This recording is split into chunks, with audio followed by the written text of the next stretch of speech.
I see the light everywhere I go.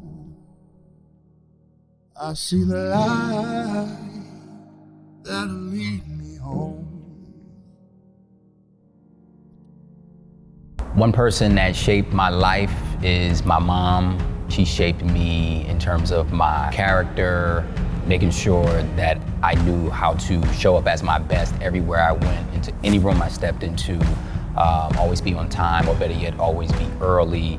The strength that I have, growing up as a only child and her being a single mother, I had a lot of independence early because of her. She trusted me a lot. Also, instilled confidence in me, high self-esteem, and how to carry myself well. I owe everything to my mother in terms of my character, and she made me the man who I am today.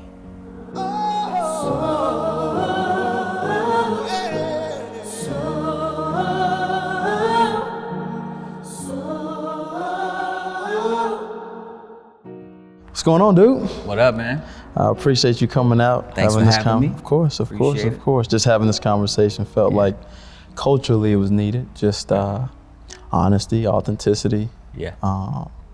That's it. That's it. What season of life are you in currently? What season of life am I in? I feel like I am in the season of reaping. Right now. I'm reaping a lot of blessings. I feel like one being the bit of success that I'm experiencing from the brand I launched earlier this year as well. Okay. Clothing brand. And that's called? Zero Turnovers. Okay. Yes. Thank you. As well as, me and my girlfriend in a great space in our relationship, building our bond, growing, building a life together. Yeah. I just feel like, blessings are just raining down, and I'm grateful. Knowing that you're in a season of reaping, I think that's the season everybody wants to stay in, right? Right. What was the season before reaping? How was that?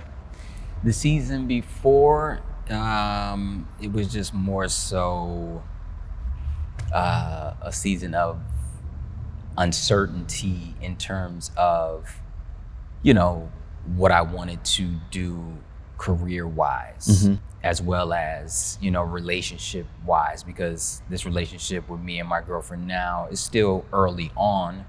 We've only been together for about a year and a half, but we've known each other since we were in college. But, we kind of reconnected within the last couple years. Yeah. And they made it official right before, the pandemic really started up.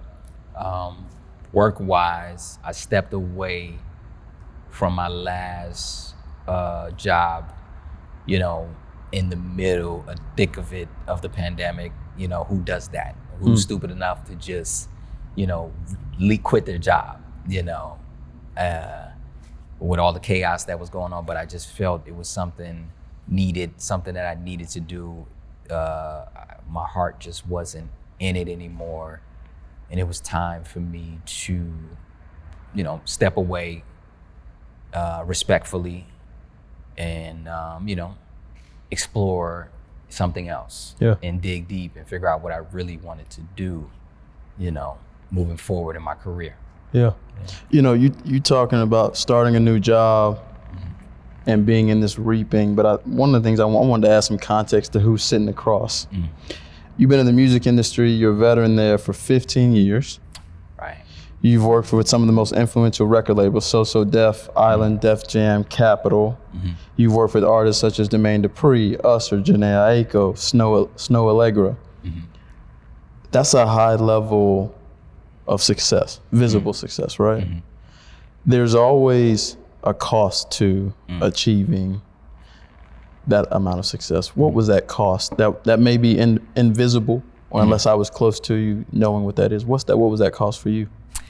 The cost was really a couple things. Time, because things move so fast when you're working, when you're in a profession like mine, time creeps up on you real quick. A year goes by, it feels like every 3 months. When I look back, I'm like, man, really? I've been doing this for 15 years. This is crazy. I feel like I've only been doing this for a couple years, as well as not being there to strengthen and build the bonds with my family members. You kind of, you think back again and you're like, man, I haven't seen this cousin in 20 years. I haven't seen this aunt in 15 years or whatever, because I've been away, as well as we're all spread out. We're not, all in the same state when we grew up. So that takes a toll, and that's, one of the casualties as well. Just not being there and connected with my family as much as I feel like I want to or should be. Yeah. I think culture is in that place right now where we're kind of redefining what success is. I think we're finally starting to look at success, one, that's individual, but two, holistically, right? And so have you started to redefine those success measures, especially in a reaping season, right?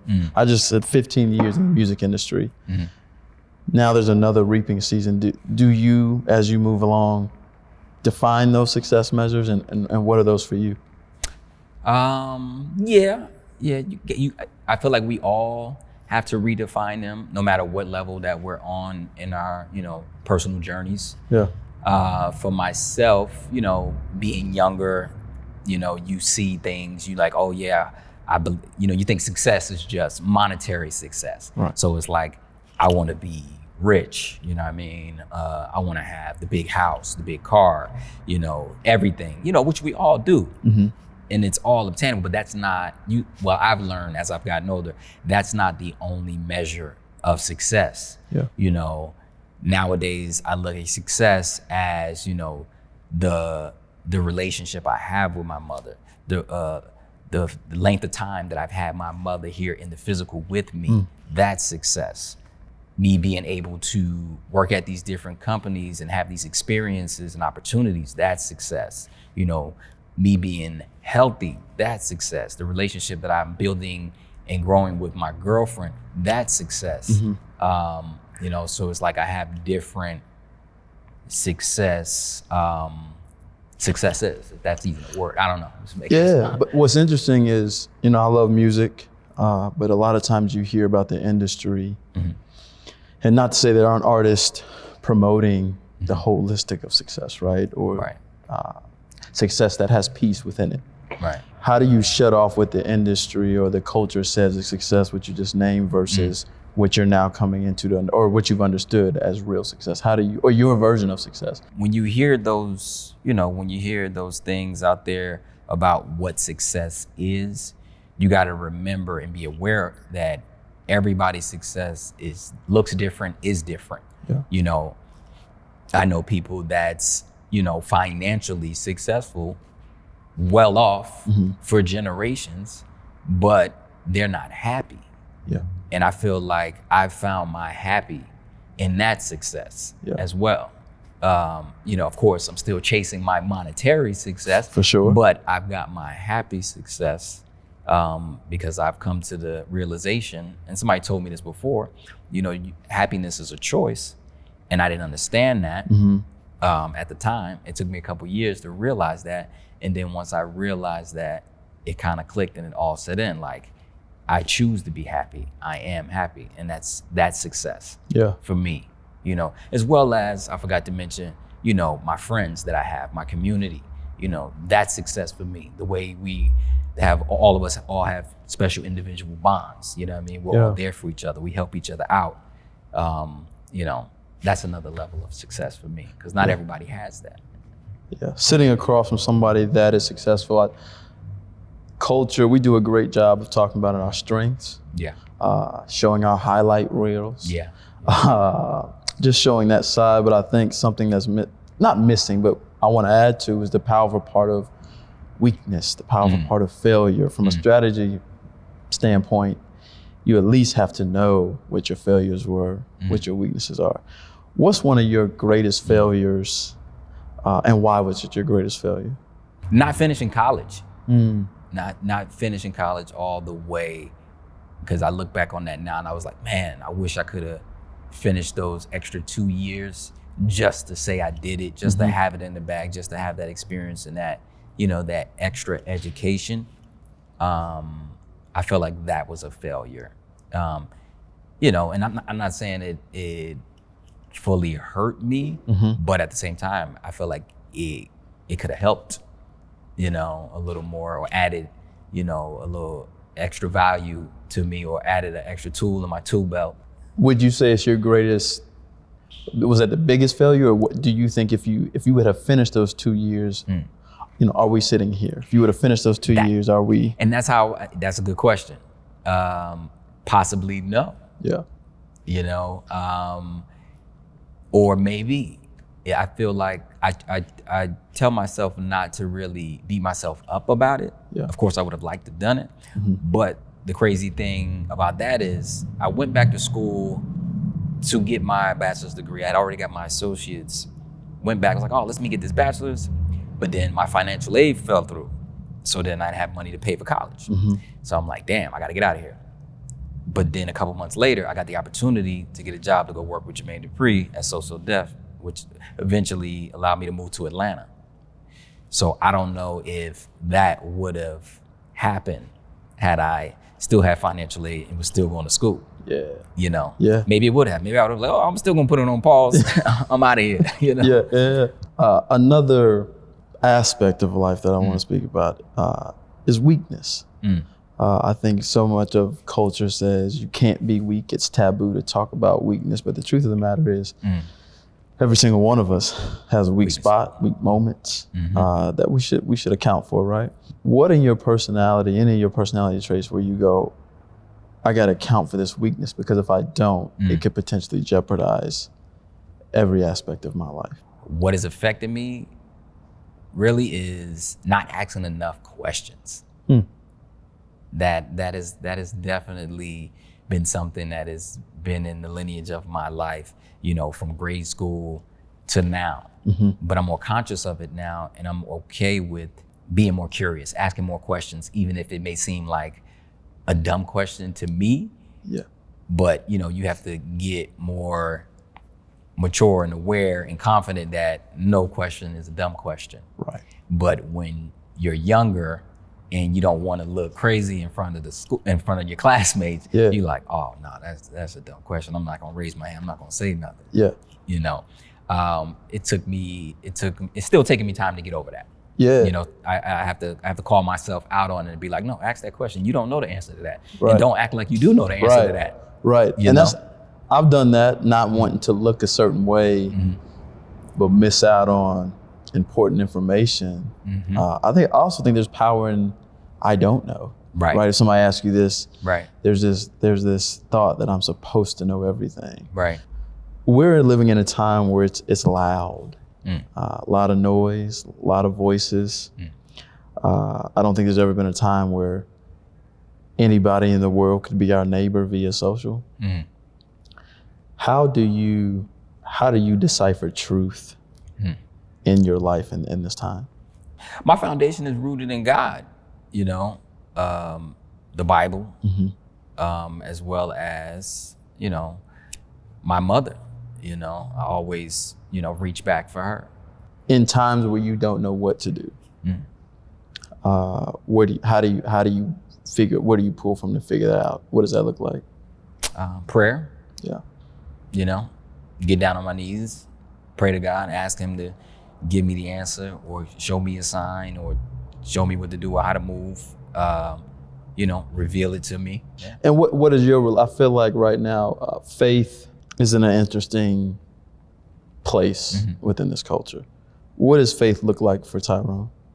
Without faith, I cannot be able to move through this world, without it. Like, I have to have faith to keep me going, to allow blessings to continue to come in, to keep me safe, to build relationships, genuine relationships with friends, with, working on building relationships with my family who I haven't connected with as much as I wanted to, like I mentioned. But, without faith, I have nothing. I put all my faith in God. Have you had a chance to consider or at a place that you know why you were created to be on this earth? I want to say no. I don't know why I was created, to be honest. I feel like I'm still in a space of figuring that out. But at the same time, I feel like I'm a light for people. I want to be a light for everyone I come in contact with. I never want somebody to walk away from me and be like, man, get that guy away from me, or I never want to see him again, or that guy was so draining, or so negative, or mean. I feel like I just want to be that light for someone, whether I only come in contact with them one time in their life or our life, or whether I come in contact with them once a week. Yeah. I want to be that light in that moment for them. Yeah. That sounds like purpose to me. Success-wise, again, is it what you thought it would be? No, success isn't what you thought it would be, because you always have a different concept, a different idea of what you think success is going to look like. And I feel like it's never going to look like that. It's either going to look better, or it's going to be like, oh, that's it. Right. You know what I mean? Yeah. It's like, that's all. Yeah. And I feel like that's what a lot of people, it hits people different ways. Like, think about the athlete who is, striving their whole life to win the championship, the Super Bowl, the finals, the Stanley Cup, whatever. And then once they hit that goal, it's just like, that's it. Either they're gonna be like, that's it. That's all it was. I just get a parade. Yeah. Or they're gonna be like, oh, I need another one. Yes. I feel like it's one or the other. Yes. Yeah. It's interesting because I think about artists and athletes from that perspective. That was me. Identity was in basketball. Identity was in being a pro athlete. And when that was cut out, I got an identity crisis. I don't know who I am. I don't know why I'm here. And so in thinking back, whatever those successes may be, winning a championship, the identity of people know who I am, you can't outwork that hole. That's something that's far deeper than what this world has to offer, But I think a lot of people are kind of figuring out at this point. When T.Y. leaves in 98 more years, what's the legacy of Tyrone? I don't know. I've been thinking about that a lot, because you hear that word. That's such a key word nowadays: legacy. But I don't know what that is yet. I think I'm still creating that and still writing that into my life. And my last question: did you get your coolness from Mom? I don't know. I wanted my mother's kind of cool. She laid back too?